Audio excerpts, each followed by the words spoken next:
All right, welcome everyone to this IIES SNS International Policy Talk.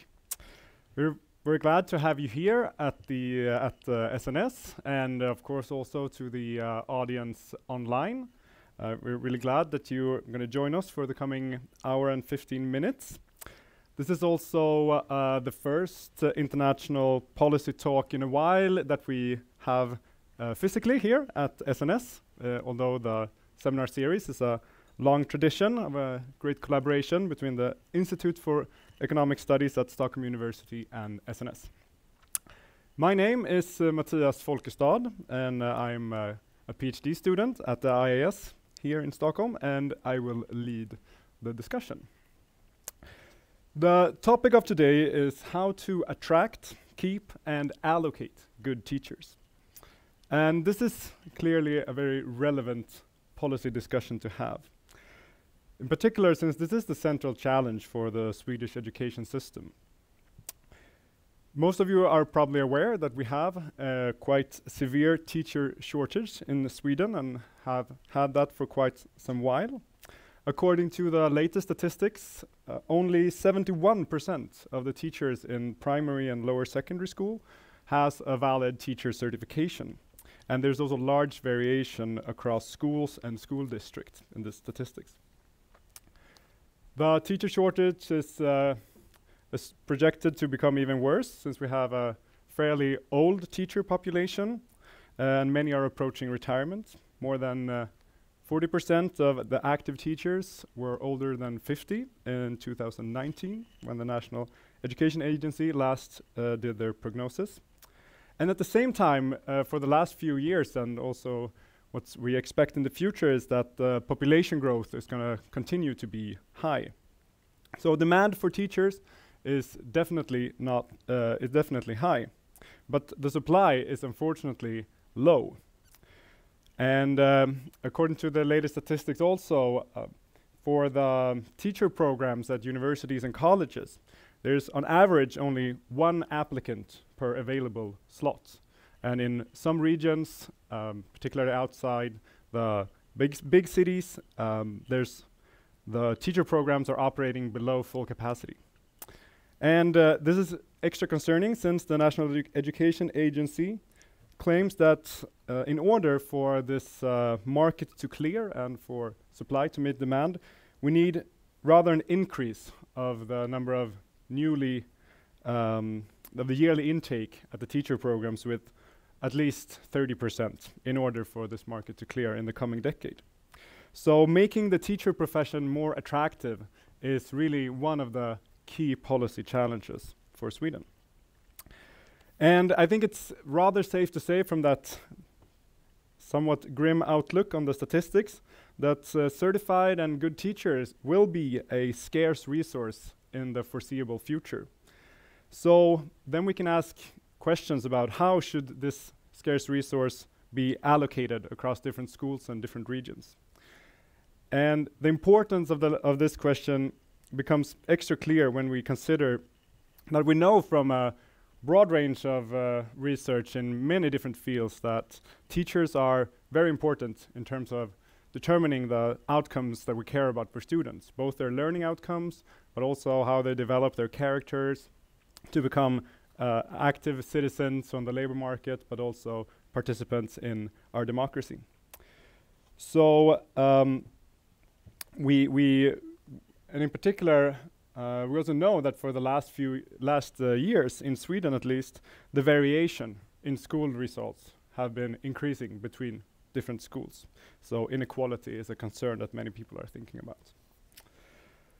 These problems are not new, and they're well known by the policymakers in Sweden, and it's debated quite a lot. But today we will get an international perspective on some of these issues. And our main speaker is Barbara Biasi. She is an assistant professor at the Yale School of Management, and she's currently visiting the Einaudi Institute for Economics and Finance in Rome. She got her PhD in economics from Stanford University, and she has published her research in the top scientific journals in economics. In a series of articles, she has studied the ins and outs of the teacher market and how various institutional arrangements affect incentives and behavior. She will give a popular presentation of her research for about 20 minutes, and then there will be room for questions after that from the audience. After that, we will invite two representatives from the Swedish school system. Orberson from the education department in Stockholm will represent the demand side of the teacher market. And Robert Fahlgren from the Teachers Union will then represent the supply side of the equation, so to say. And together we will have a discussion of about what policy conclusions we can draw from this outlook. Before I yield the floor, some practical information. As I mentioned, we will end no later than 5:15. There will be opportunity for questions from the audience, both here at SNS, but also those who join us online. So if you want to post a question, just write it in the chat, and then Julia will help you to speak it out to so everyone can hear the questions. And for those here, just raise your hand when you want to ask a question, and there will be a microphone that will be passed around.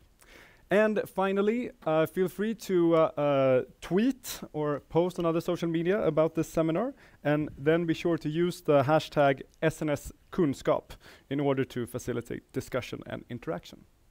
But now, Professor Biasi, the floor is yours. Well, good afternoon, everyone, to everybody in the room and also to the people online. Thanks a lot to the organizers for inviting me. I'm very happy to be here. I'm going to be talking about the design of teachers' labor markets, trying to think about how we can think of sort of manipulating some aspects of the teaching job in order to attract, retain, and sort of allocate teachers to students to maximize their welfare. Teachers are the most important input in the production of student learning. This picture here reports a result from a study that was conducted in the US a few years ago that sort of made the headlines because it found that even kindergarten teachers, or teachers that students have when they are age 5, seem to have huge impacts, not just on learning in the short run, but also on economic outcomes of the students once they grow up and enter the labor market, to the point that a good kindergarten teacher could be valued about 320,000 euros in terms of lifetime earnings, which is obviously a lot of money. However, teachers, and in particular good teachers, where by good teachers I mean teachers that are effective at promoting student learning, are not equally distributed across students. There are actually quite a bit of differences in the type of teachers that students with different characteristics receive. This graph here uses data from a few years ago from a large urban school district in the south of the United States, and it shows on the horizontal axis the share of Black and Hispanic students in a given school, and on the vertical axis the share of teachers that teach those students. And you can see 3 lines, one the continuous line corresponding to all teachers, and then you can see a dashed red line and a dashed and dotted green line that correspond respectively to the best and sort of the worst teachers in terms of quality. And what you can see from this graph is that for students, for example, for schools where 60%, so a lot of the students are minority students, namely they're Black or Hispanic, the majority of teachers come from the bottom quartile of the quality distribution. And this is exactly opposite for schools that instead have very few minority students. So access to good teachers is extremely unequal. What can we do about it? There's a couple of points that I want to touch upon in this presentation. The first one is pay. And in particular, I want to think about how the design of teachers' salaries can impact who decides to become a teacher, but also whether people decide to remain in the teaching profession sort of in the long run. I will talk about collective bargaining versus individual bargaining. I want to talk a little bit about the relationship between pay and seniority, sort of contrasting it with the relationship between pay and teachers' performance or teacher quality. I also will talk a little bit about the role of discretion for principals and superintendents, or more general for the sort of managers of public schools in determining pay and sort of the pros and cons associated with that. I will briefly at the end also talk about pensions, because pensions are a form of teacher compensation, which in some cases can be economically important, but I feel like it's often kind of forgotten whenever we talk about teachers. And more generally, I will try to sort of keep an eye on the issue of allocation. So not just the idea of attracting and retaining good teachers, but also making sure that access to good teachers is the same across students from different backgrounds. Okay? All right, a couple of caveats before I go on.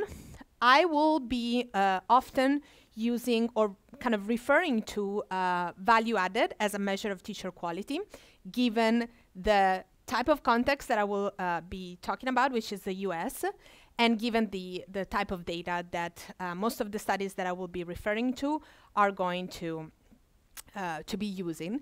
Value added is defined as the individual contribution of the single teacher to the growth in achievement as measured by test scores, once we control for the other determinants of student achievement.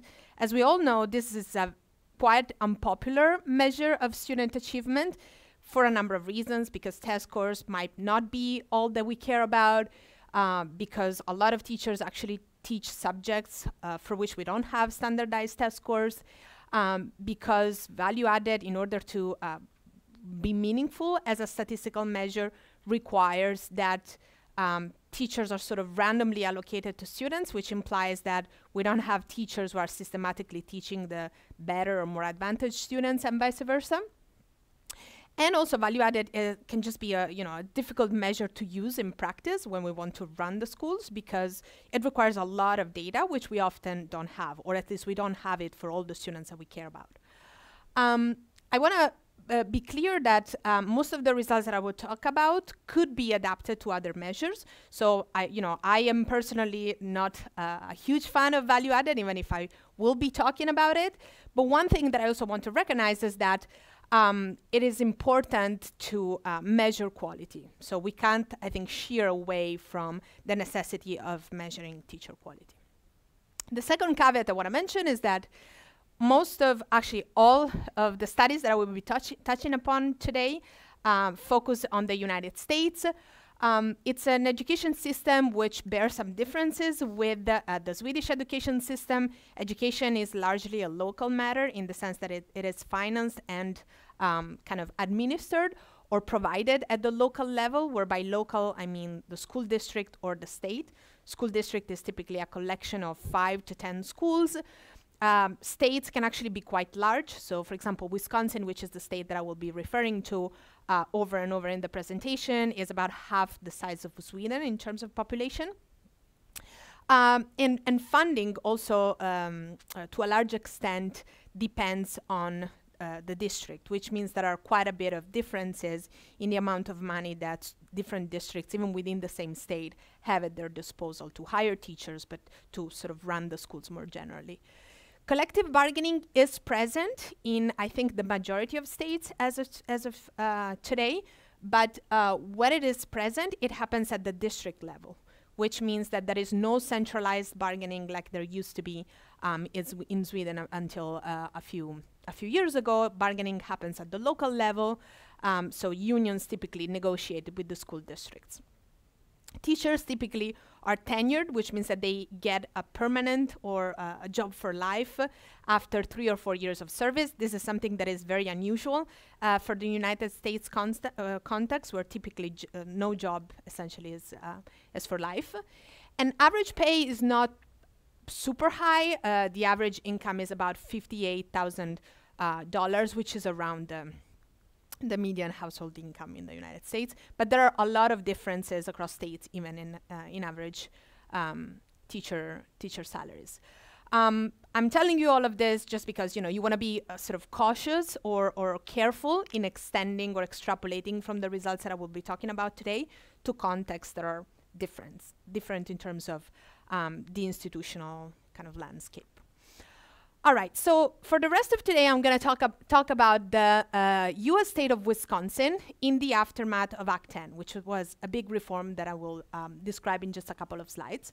Wisconsin is that state highlighted in red in the north, or actually in the Midwest of the United States. It's a state where the population is about 5 million people, which I think is approximately half of Sweden. It's also, you might ask yourself, why should I care about Wisconsin?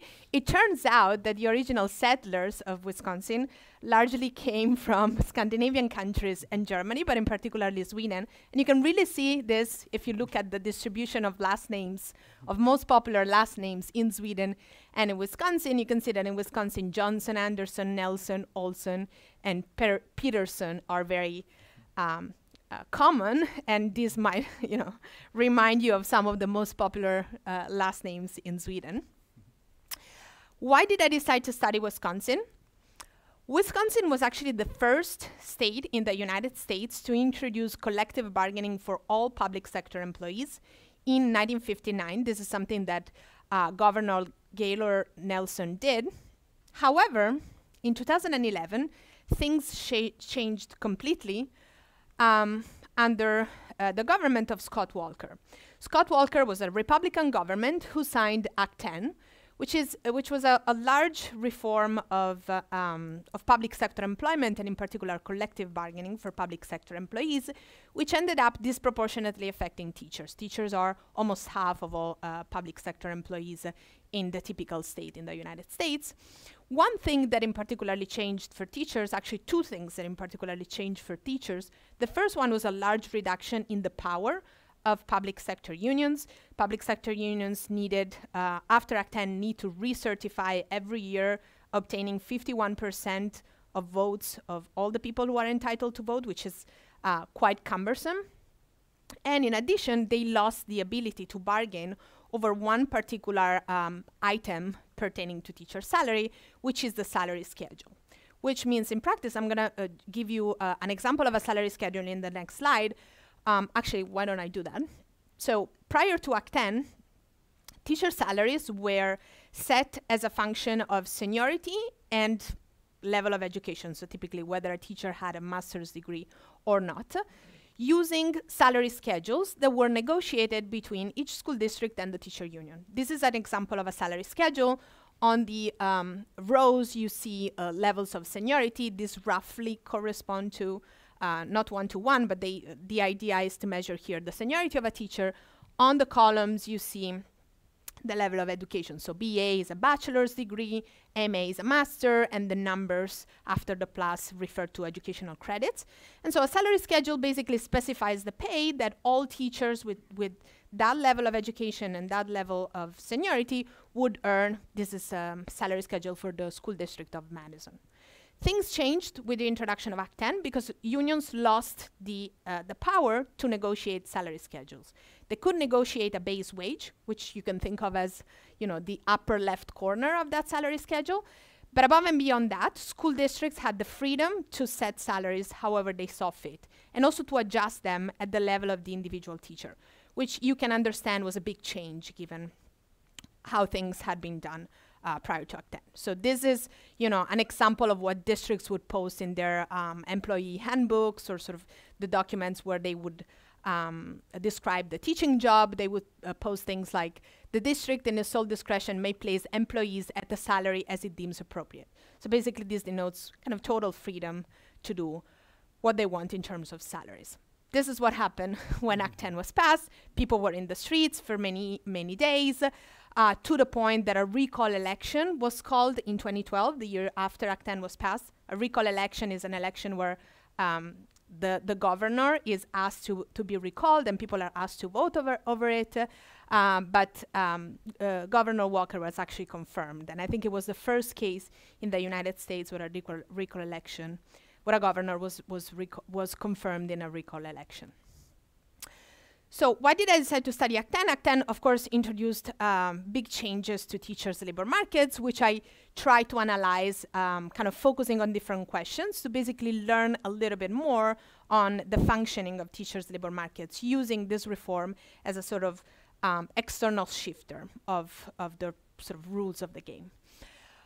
In essentially the first paper that I ever wrote, kind of looking at this reform, what I try to understand is first how school districts use the flexibility that the Act was opening and how teachers reacted in response to what district did, focusing in particular on the decision of teachers to move across districts and to leave the labor market completely. One interesting thing that I found is that about half of all districts decided to actively use the flexibility and introduce difference, or for example, start paying some teachers more, keep the salary of some other teachers unchanged from one year to the other, whereas the other half decided to essentially continue the use of a salary schedule, even though they didn't have to negotiate with the union anymore. Okay, which is something that I, as a graduate student that I was when I started working on this project, found a little bit surprising. I had the head of an economy, so I kept on asking myself, these guys have a lot of freedom, why are they not using it for their benefit to attract and retain the teachers that they like? So what I did is I actually took the phone and I called some superintendents, and I tried to ask them or try to understand why they made the decision that they made, focusing in particular on the superintendents of the districts that continued using a salary schedule. And one of the things that they told me is that they were aware of the possibility of using the freedom, they considered using it, but they were very afraid of undermining teachers' morale, because they felt like teachers were feeling really undervalued in the aftermath of this reform, so they thought it would be best for them not to introduce any differences in how much teachers were earning, especially when contrasted with differences in seniority. However, the other half of the districts indeed got rid of the salary schedule and started introducing some differences in how much even teachers with the same level of seniority were paid. So what I try to understand is first whether these differences were associated with some measure of teacher quality, and then how these differences impacted the decision of teachers of moving across districts and then leaving the labor market altogether.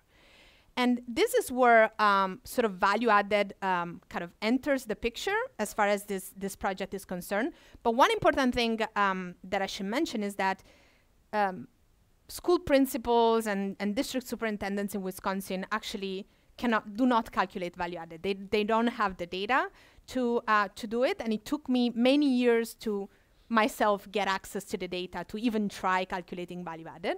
But the interesting thing is that if I look at the correlation between pay, once I control for teacher characteristics, such as where they live, where they teach, education and seniority, what I see is that these are years from essentially the passage of the reform.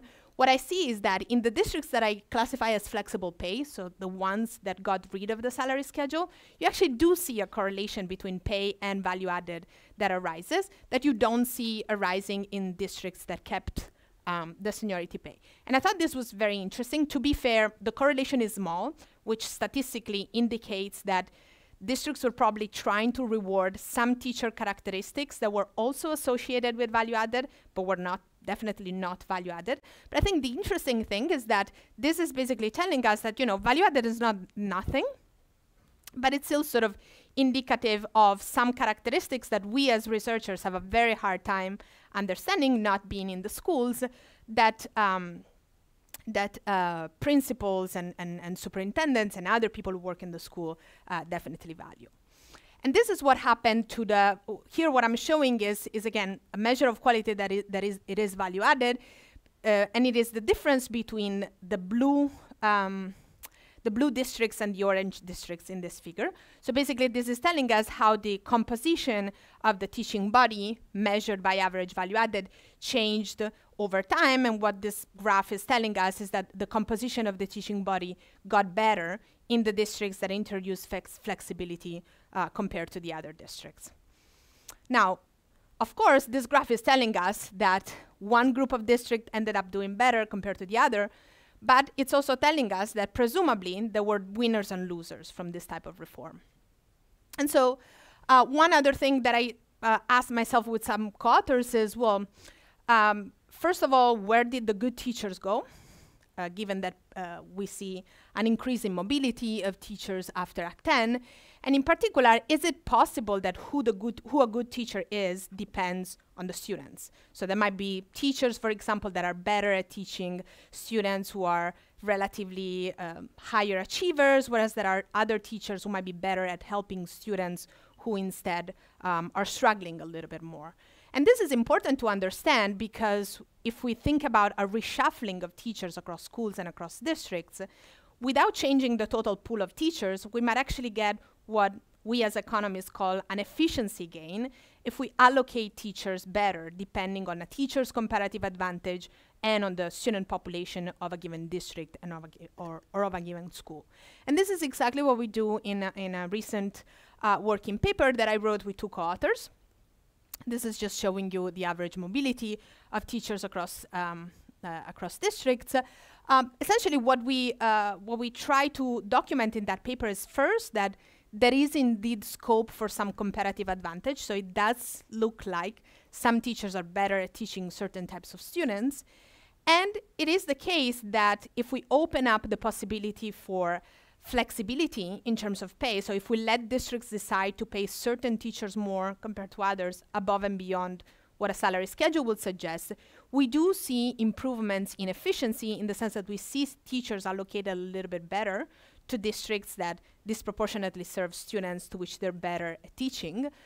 But sometimes this happens at the expense of equity, in the sense that the overall distribution of teachers exposed is also such that on average the best teachers tend to teach students who are more advantaged ex ante. And this happens because, as I mentioned a few slides back, there are typically differences in how much money a district has available to hire teachers, especially in the US context, and also overall in the characteristics of the student body of a given school or a given district.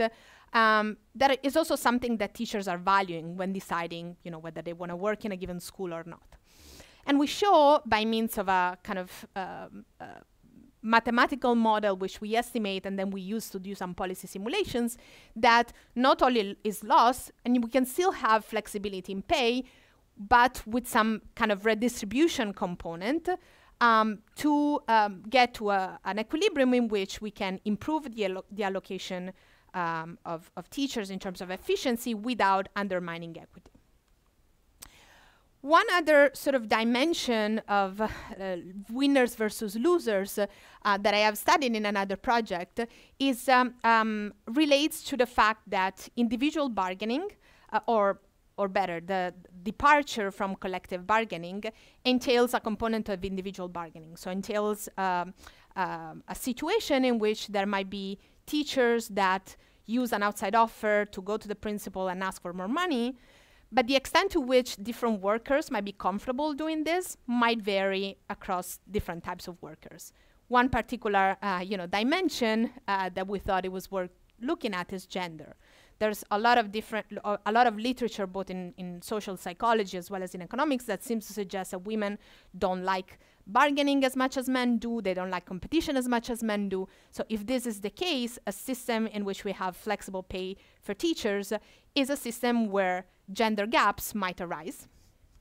And this is exactly what we found in the context of Wisconsin. So here, what I'm showing you is the difference between women's pay and men's pay, holding fixed essentially all the observables that we could observe. You see nothing in the years prior to the reform, because of course there was a salary schedule. But then after the reform, you see a gender gap in pay arising. We asked ourselves, why is this the case? So we surveyed teachers. We went and asked them, have you ever negotiated in the past, right now? Do you plan on negotiating in the future?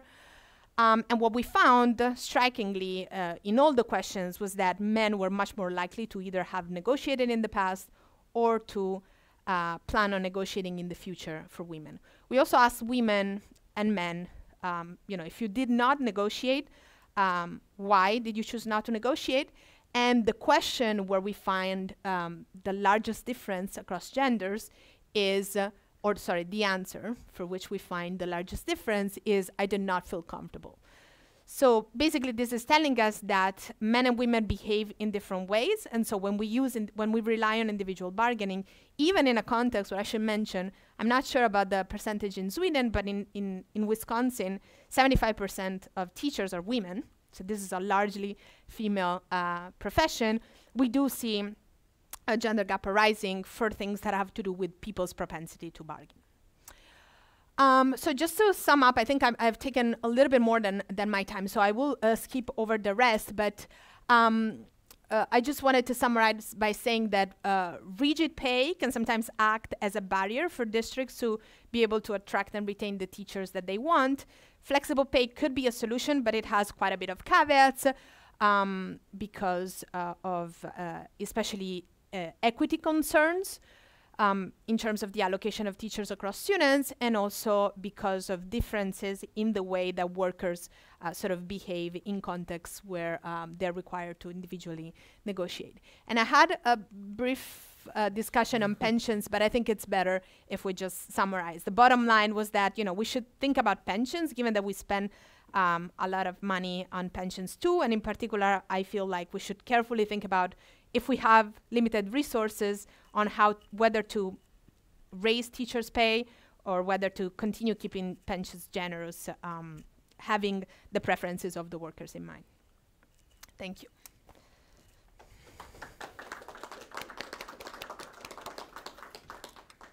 Thank you. Thank you so much. There were so many interesting aspects and details here that we will try to discuss. I'm just going to first pose a few questions on my own because I was intrigued to listen to here. So were you able to say something about not only how teachers after this reform changed within districts, but also if there were, like, did you see new people coming into the teacher profession? Did you see some people maybe opting for other careers after this? So this is a good question, and one that I have tried to look at myself at the beginning. When I started working on this project, I think the peak of my work on this project was in 2015 and 2016, and it typically takes 4 years to for a person to finish a bachelor, get a teaching license, and then decide to become teacher. But there, and so this prevented me a little bit from observing this decision in the data. But there is a recent paper from Jason Barron, who's also an economist that has looked at this reform, who seems to suggest that if anything, the number of people who went for a teaching job went down a little bit. It's a little bit of a, what economists would call a hard to identify question, because it's hard to think about a comparison group when looking at the trend. But at least this is what seems to be happening. If anything, in what I've done, I didn't see anything that seemed to suggest an increase in the supply of teachers. It's a little bit hard then to say, whether the composition of people who decided to join the teaching profession was different from what it was in the past, because measuring quality is already difficult when you have multiple test score observations for the same person over time. When you have like none or one or two, it is almost impossible. So that's a little hard. Yeah, I can imagine, although very intriguing question. But I must also ask you, because of this big, we saw the protest, there was a big reform, and I think we could even read about it in the media in Sweden sometimes. So what actually happened with the unions afterwards? They must have been very upset, clearly. So they lost a lot of their members, because one other thing that changed, not quite at the same time as Act 10 was passed, but in the years afterwards, was that Wisconsin became a right-to-work state, which means that, essentially workers have to actively decide to contribute to pay union dues. And of course, contributions plummeted. So unions are there, and some of them were particularly hit in the first years after the reform, but were able to sort of come back. But for sure, membership has gone down. I think in the 2 to 3 years after the reform, by over 50%. Yeah.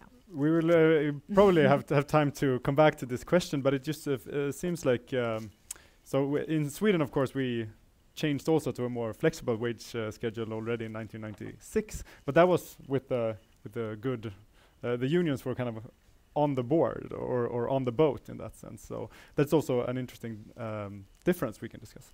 But is there anyone with questions now from the audience here to Barbara before we take our other speakers, or anyone online who would like to?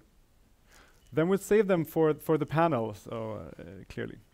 So we're gonna thank Barbara for a while here, and now I'm gonna ask Robert Fahlgren to join the stage now, talking about the unions. Robert is the second vice president at the largest Swedish teachers union, Lärarförbundet, and he himself is a primary teacher, yes, I think. So we're really excited to hear some thoughts on Barbara's presentation on this topic. Thank you so much, and thank you, Barbara, for a really interesting topic, I would say. Well, the issues that Barbara has been looking at concerning effects on different systems on wage is interesting, but how much is transferable to the Swedish system? Well, I think that remains to talk about. We have, though, together with a lot of other countries around the world, a large shortage of teachers. Well, and it strikes unevenly over the whole country. Schools in non-urban municipalities and schools with large challenges due to socioeconomic backgrounds of the pupils have a lot more difficult to recruit teachers than other schools. And at the same time, the teacher-to-pupil ratio is higher. Well, one example of how we have tried to solve the problem is the first teacher reform. One part that was designed to reach school in socially disadvantaged areas with an extra salary premium to the first teachers in those areas, together with normal first teacher premium. Well, that raised the salaries with around 20%, I think. But the effect on the teacher recruitment has, though, been quite small. Although there are quite good examples of how it has become easier to retain teachers and to keep teacher staff at their schools, not just moving around to raise their salaries. And the extra premium also applied to a few schools in local municipalities, where the teachers can, well, change school to work in another municipality and move around. But this is tough in sparsely populated areas. In Sweden, we also have a flexible or individual pay much longer. We have had it much longer than you in the United States. And our experience on that is that it is not only teachers' ability in the classroom, that it is important for salary settings. The shortage of teachers has affected the starting salary, I would say, and that has gone up significantly. Another effect that had changed, that those who change schools can receive a higher salary is that we have had a first teacher reform, and then we had also a teacher pay raise reform. A lot of raises there. Our experience is that we have a problem to have teachers staying in the same schools because they move around to raise salaries. One of the main problems that you have been looking at is the seniority pay versus the flexible pay system. And you say that the introduction of flexible pay raised salaries of high quality teachers, it increased teacher quality and improved student achievements, and that's really important. In other words, you say that the results were better teachers, raised results, but that the better teachers were recruited from other districts. That is, of course, a problem because the other districts then got inferior teachers instead, and also worsened results. For that reason, I would say that it is important to do a raise of teachers' salary in generally instead. It is that if we want to attract more teachers, what happens is that we will see an improved teacher recruitment if we do that. But I would also like to say it is not only the salary that is important. The salary is only the bottom line. But there are also a lot of other things that is important. Let's talk about workload. Let's talk about continuing education. And in the end also, we think that the national government has to take a stronger responsibility to attract teachers coming to schools and coming to teacher studies.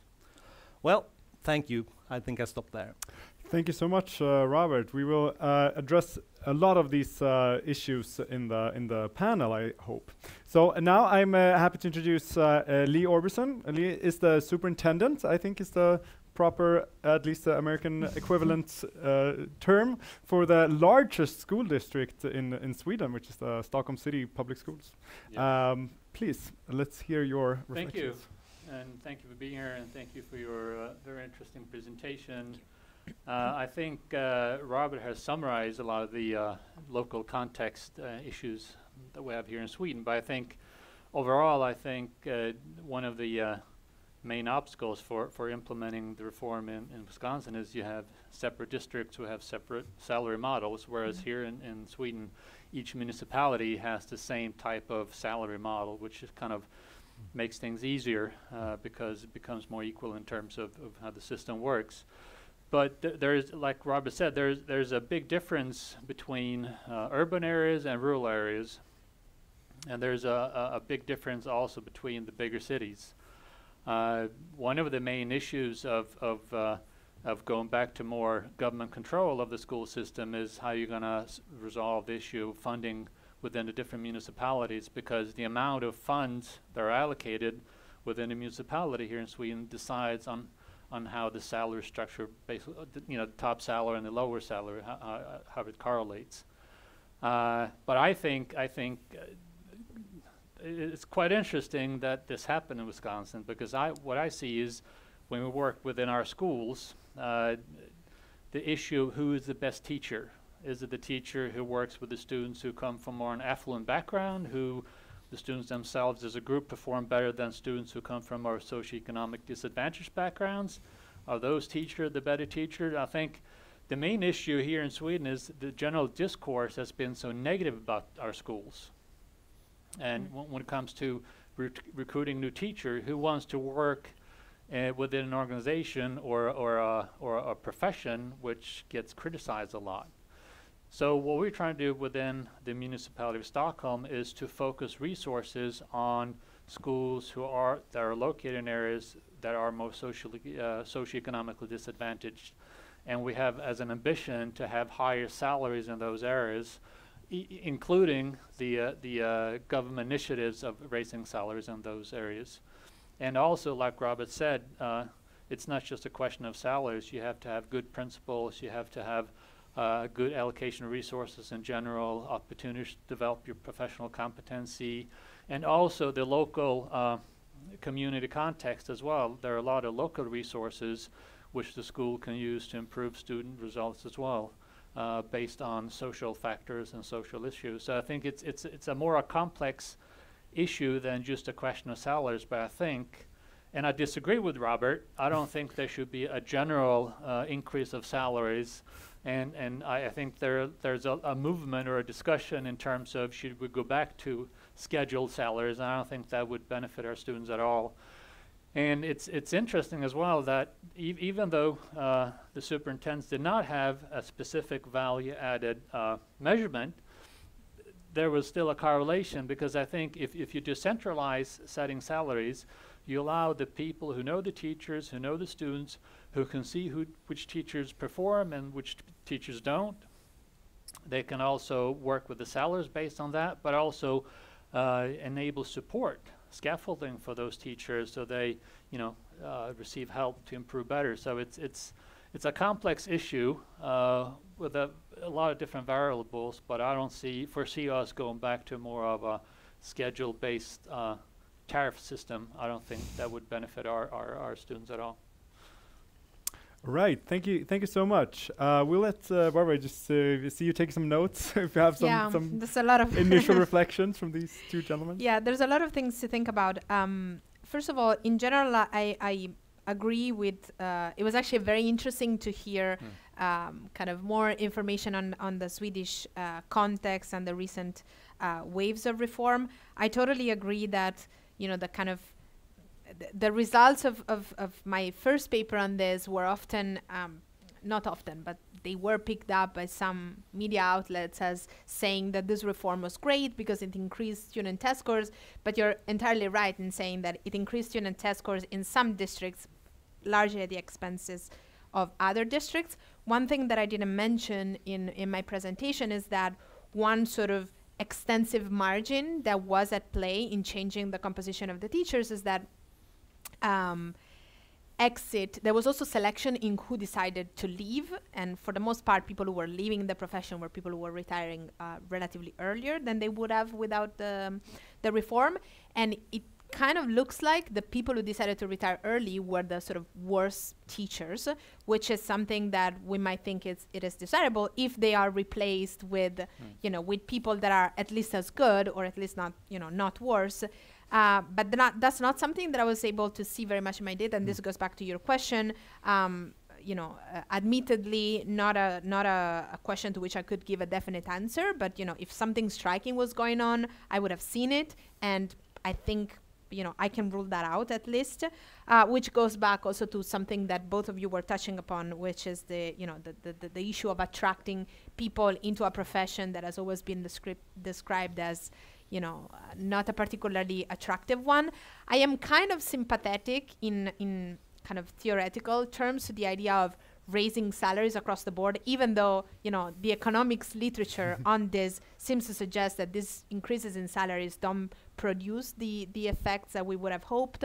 But I almost kind of feel like we have to change the way that prospective future workers who are now deciding what major to select change the way that they're thinking about teaching, because I feel like a lot, and this is admittedly anecdotal and based on me having discussions with my friends when we were in college and deciding what to do, but the ones that were thinking about a teaching profession were the ones who were attracted more by the kind of stability aspect of it rather than the ambitious ones. And I think we have to find a way of attracting the ambitious ones. Teaching is not for everybody, and I teach a little bit, so I know that, but and I also have been a student for a very long time, but I think we are missing out on a lot of potential because of the way that the profession looks like to the outside world right now. Yeah, I will stop here. Thank you. I want to give time to questions. Nice.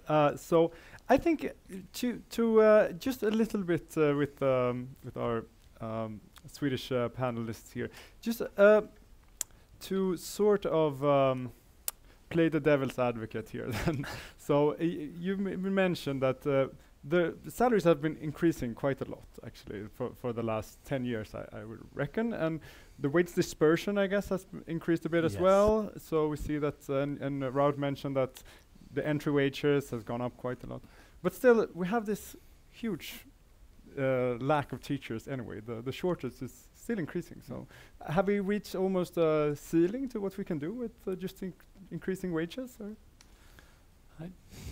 Like Robert said, and I think what your studies also indicate, salary it's not everything. I think we have to do things to make the profession more attractive, and I think what we have to do is, as a school organization, we have the power to tell our students, because they're the prospective teachers. I mean, the teachers of the future are within our schools already, so we have a great responsibility in showing that it's great to be a teacher and you can impact young people's lives forever. I mean, it's the most meaningful profession there is, I think, because you help shape future. And I think we need to, as an organization, together with our union partners, to kind of change the discourse a bit, because I think that's the most important issue, or the thing we can impact the most. But also there are, the trend today is being a craftsman or a teacher or is not the most popular professions in general. So there's been a shift in the trend of what young people want to do with their lives. It's more individual based, I think, and being a teacher is you doing something for the community, but is not as focused on you as an individual. So I think there's a shift in society which impacts us as a school organization, and we have to think differently in how in terms we talk about our own, what we do every day, I think. Robert. Well, I have to comment to, I don't think we disagree that much, because we want flexible pay, but the wages must up a level, yeah. because the first teacher reform reached around 10,000 teachers, and the other reform around 30 to 50,000 teachers. We have around 300,000 teachers in Sweden, so the salaries must level up a little bit. But then we have to talk about other things also, as you mentioned, and I was into the workload, for example, and also like the continuous profession development program must be developed, because continuous education is important for teachers. And also I would like to say that we have to let teachers be teachers, do the core tasks of what teachers should do. Nowadays we are a multitasking person, putting band-aids to teachers, talking about other things than just education. So I think we need to go back a bit to that. But Barbara, if I remember your graph correctly here, the number of teachers who chose to actually change districts was very small. It was very small overall. You should think about the fact that because of the geography of Wisconsin and the way that district borders are drawn, very often changing district means relocating, and a lot of this, folks are women, so they're very likely second earners. Looking at the age distribution, I think the age distribution is definitely younger than what it seems to be in Sweden. So a lot of these people have kids in schooling age, so it's very costly for these people to move. So you have to keep that into account when looking at the numbers. But you could definitely see a large increase, almost like a doubling of a moving rate, which at the baseline is low, and even when it peaks, it's still pretty low in absolute terms. But it became definitely more frequent. But I wonder also, could you, or maybe your data can't speak to that, but did you also see a lot of relocation within school districts? In particular, there would be the urban school districts then. Yeah, so there was some, and it was, my interpretation is that because the way that schools and districts work in the United States is that schools don't have their own budget, so they can't decide on pay. Principals, for sure, with the introduction of flexible pay, had a say on who the good teachers were and who the teachers that they wanted to pay more were. But the ultimate word was in the sort of the hands of the superintendent, so at the school district level, because you don't see that many differences in the way that a job looks like within districts across schools. You didn't see as much movement. You did see some increase in that type of movement coming from the fact that just more vacancies were opening up because people were leaving or moving to other districts, but not as much as you saw across districts, for sure. I see. But then I think then, because the positive message of your research is basically, as I read it at least, this idea of that, it's basically about finding the right match between the students and the teachers. And I think your research speaks a lot to that, and that we can use these, I think Leo also mentioned that, the practitioners, the principals, they have this information. So when decentralizing, we get a lot of gains from, using that inside information that someone at the higher level, the schedule doesn't hold that information in that sense. So that's sort of to the beneficial side. And I wonder, what is your impression from the Swedish context? How well are we actually allocating the teachers so that the teachers that are teaching in the school are actually doing that in the schools where they do the most benefit, or the comparative advantage argument, as you would say? Again, there's a difference between urban areas and rural areas, whereas in the Stockholm region, everything is within commuting distance, and the labor market is more of a whole, if so to say. But I think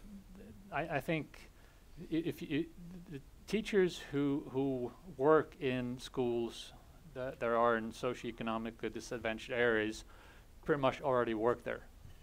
I don't see there's a whole bunch of teachers somewhere else working in certain areas where this kids come from more affluent backgrounds. They're just waiting for the chance to go out to these areas if the salary went up by 2,000 crowns. That's not the issue. It's more of a desire and a will to teach in those areas, because it's a different type of context and a different type of challenge, and it's more of finding the right person than the salary question. Whereas within my municipality, we have a clear direction to have the highest salaries for the teachers and the principals who work in the areas that have the biggest challenges. But then, of course, if you're a principal at a large school or a teacher at a large school, there are some different challenges as well, even though it's located in a socially affluent area. But I think it's the highest salaries serve two purposes. One, trying to attract new teachers, but also to retain teachers that are worth retaining. And I think I don't really like the way people talk. You know, they say we need to move the best teachers to these schools in these areas. Well, I think we have the best teachers in general in these schools because they do great work every day. And what would happen if they weren't there? I mean, it's again, the discourse and talking about those schools are not good schools, or there are schools that have different types of challenges because of the social context. And we need to find better ways of compensating for that. And we're not done yet, but we're making strides. And that's the biggest difference, I think. Right. Well, I agree a lot with Lee there, but I would say that Finally. the equivalence in Sweden is a big problem. And you have written in another report about more equal financing in the schools. You made a try in your districts to do that. And what you could see in that was that it led to students in socioeconomically weaker areas actually did better results and had a better outcome than later in life also. I would say that what you also did there was that you put more money earlier in the education system, which also had better outcomes. Yes. Yes, so I think you're referring to a study that was looking specifically at the reallocation of funding across school districts, because as I mentioned sort of at the beginning of my presentation, the United States is a little bit peculiar, at least from the perspective of an Italian. I'm Italian by origin, in the sense that a lot of the resources that school districts use come from local property taxes, which literally at the local district level, which means that if there's a district where property tends to be cheaper, then revenues are going to be lower, and that district is just going to have less money. And those districts are not, randomly drawn from the distribution of districts in terms of the type of population that lives there. They are also the districts where the socioeconomically disadvantaged households and children live. So this leads to a sort of self-perpetuating cycle by which students who are born in families that have lower resources also attend schools with lower resources. And so there's been a wave of reforms to try and undo this that I have looked at in another paper where I look specifically at intergenerational mobility, so kind of the relative position when children grow up and enter the labor market with respect to their families in the income distribution. And I find pretty significant effects of equalizing resources across districts within a state. So that's definitely something that plays a role in all of this, because then at the end of the day, the resources that a district has, are sort of going to be set and are going to impact what the districts can do also in terms of teachers' policies. And that's quite interesting, because I can only speak for the municipality of Stockholm, because that's where I work, and we have a system of redistributing funds to schools. So the schools in the socioeconomic disadvantaged areas have twice as much compared to the standard school voucher add schools from affluent areas, and we see results. But more money is not the answer itself. It's what you do with the money, and that's you need to work with quality. So it's again a more complex issue than just adding more resources. It's what you would do with the resources that makes a difference. Yeah, I think we can all agree on that. I think we have a question from the from online, so to speak. There you are. Yes, this question is from Johan Ernestam at Lärarförbundet. One of the things Barbara identified was that the sex difference in salary had increased in Wisconsin. Here in Sweden, we haven't seen that effect of flexible pay. Female teachers earn the same as male. Is it because we still have collective bargaining, or do you think there is another reason? I think the reason might have to do with the fact that bargaining very much happened at the individual level, and that's where we see differences in people's behavior. So as long as you have some sort of centralized bargaining, be it centralized, at the national level or at the municipality level, but at least not at the individual worker level, I think you can still kind of be shielded by these sort of gaps that don't really reflect any differences in merit or quality or productivity. But when you introduce this individual component, I think then there is the risk of this happening, and we see that happening. Is it you can't speak against Johan's data? He's often well informed, but you also this is not like a big issue, at least in the Swedish context. So I think that's related to the bigger context of the Swedish society and the women's rights movements over a long period of time, and the role of women, and basically. Yeah. That's true. So, was there a question here as well, Gustav? Hello, my name is Gustav Blix. I come from the Swedish Confederation, the Confederation of Swedish Enterprise. There's a very interesting discussion, I think. One sensitive topic that you addressed early on was the question of value added or progression, and I would like to hear some more on that. That's a topic that we kind of circle around in Sweden, and it'd be interesting to hear what we can learn from other countries and from research when it comes to looking at value added. I know the city of Stockholm is one of the few municipalities in Sweden who are trying to work with value added and progression, but I would also like to if you have any information on what we know from value added of teachers in Sweden, and also what we know from education of teachers and the impact that will have on value added, if there are any differences there. Well, I don't know if you want to begin, Barbara. Well, you talked about it a little bit. I can give you the sort of researcher / economist perspective on it. So my view on value added is that it could be a useful measure when one does research to sort of get a sense of the broad impact of a policy on average on certain types of things. But I think that the results that we have from empirical studies that I have not done, but that people before and after me have done, seem to suggest that value added shouldn't be used to make any type of human resources decisions about teachers. Think about, for example, pay or hiring or firing. And in fact, if anything, recent research seems to suggest that it's a measure that captures something, but it has some noise, and that noise can actually be very dangerous if we then start doing things like tying pay strictly to value added, which is something that in the US, for example, I think the state of Florida has done and quickly abandoned because they realized that it was not a great idea. So I think it has some value as, a measure that we can use in research in the absence of better measures, but I think that one has to be really careful. And for sure, you can speak more on this, but my personal view is that a lot of caution is needed when thinking about it in terms of deciding on people's careers. I agree, and I think what's most important is what we do is we track student performance, and you can also track student performance in relation to statistics in terms of socioeconomic background factors, and if a group of students is performing better than expected or not.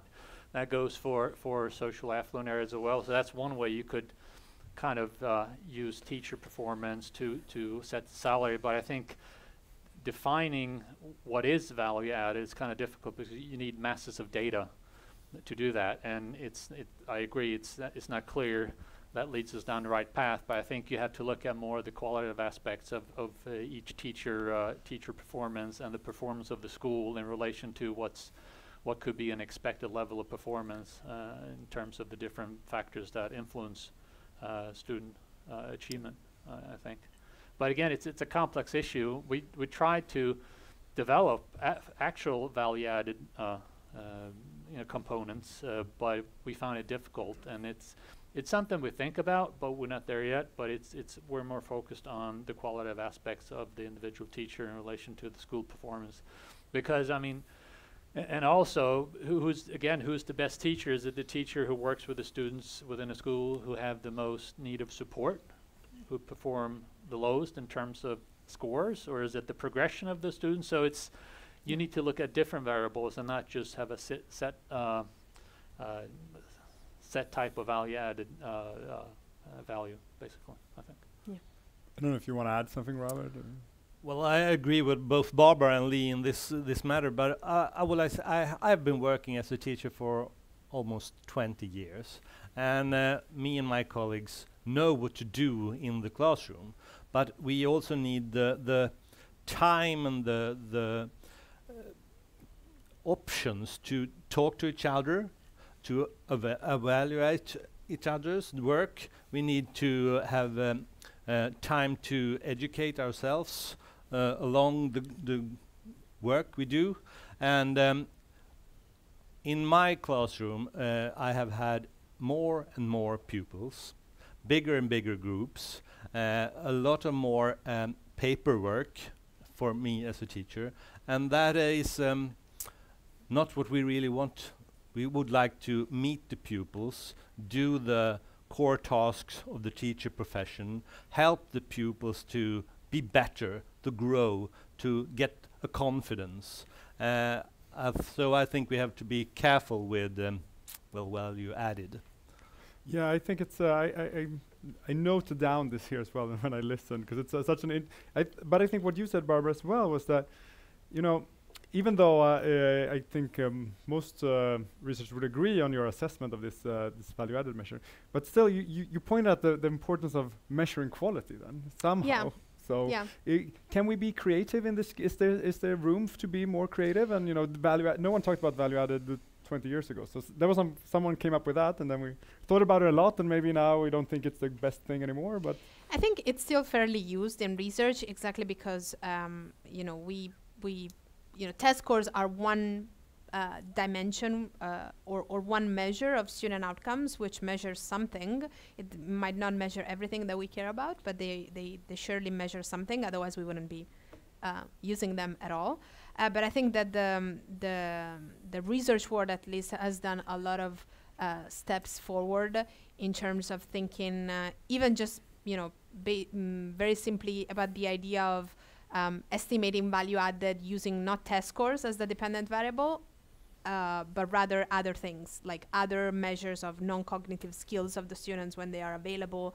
Some works have used student absences, which especially not so much for elementary school kids, but for middle and high school kids, they are a measure of sort of behavior, as well as other measures of behavior. And interestingly enough, very often measures of value added for the same teacher using different outcomes don't even seem to be very correlated with each other, which again points to teaching being a kind of multitasking type of job. Not so much in economics, but I think in other fields people have also started to be really creative and use, this might sound a little weird, but even recordings of classroom sessions to understand whether there are ways in which a teacher reacts to a particular incident that happens in the classroom, or a particular type of interaction between two students, or among a group of students, or between the students and the teacher, that seem to be particularly effective for the overall success of the lecture, and kind of this maybe less quantitative measures, but I feel very kind of innovative and potentially useful. Yeah, because I guess that the ideal measure, if we have this idea that we want to measure, in the ideal world, that would be the perfect measure, and that would really help us also to, as a society, value the teachers that are really making the biggest contribution to forming the lives of young people and giving them a possibility to grow. So I guess that's kind of behind all of that. But I understand. I know. Being an economist is sometimes defending the measures that are quite crappy, but we still tend to use like GDP and other stuff. So we have a question there. That would be, I think, that will have to be our last question, actually. Paul Ruin, hi, freelance journalist. This discussion we have in Sweden on how to get the very top of the notch teachers to come to the most disadvantaged areas. Do you have any comment on that on Wisconsin and the US? Is that a problem? Is there a discussion on it? And what can be done? Have you any experience on this topic? So there is definitely discussion on it, and there are, this is a particular issue in the United States, in inner cities. I know it's different from the European context, but typically in the United States, inner cities tend to be more difficult places to work, and tend to have the schools that enroll the students with kind of more disadvantaged backgrounds. And those are places where often, as I was hearing, it happens in Sweden, teachers have to be hired among a pool of candidates that don't even have an official credential, or even they have created this emergency credentials to be able to, for schools to hire people that they wouldn't hire under normal circumstances. So this is definitely an issue. I want to sort of also circle back to something that you mentioned before. While it is true that I'm sympathetic of not talking about like good teachers and bad teachers in more disadvantaged schools, one thing that seems to be the case in the United States is that teachers who are in the first years of their career tend to disproportionately work in inner city schools, and this is a little bit of a problem because those teachers haven't been mentored. They don't even, have the resources to design the curriculum, or even, they don't have a lot of experience on how to deal with like an average classroom, let alone one of those, more difficult places to work in. And what happens is that they tend to leave, and because these schools are somewhat less attractive job workplaces, they tend to attract exactly the same teachers as the one that left, who tend to leave after a few years. So this creates a problem of, not very experienced teachers to begin with, but also a lot of turnover, which we know is also not great for students. So this is definitely a problem. In terms of solutions to it, I think in the United States, there's been a lot of attempts to do things like student loan forgiveness programs, where a lot of people in the United States have student loans. So what some urban districts have done is have promised people who would come and teach in those districts that their student loans would be forgiven, which sometimes can mean a lot of money. There's been all sorts of problems with these programs, but they have hardly shown the results that people were hoping for. So in terms of solutions, I think there's still a lot of work. It seems like we have tried a somewhat similar thing. We have tried a lot of things in Sweden as well, right?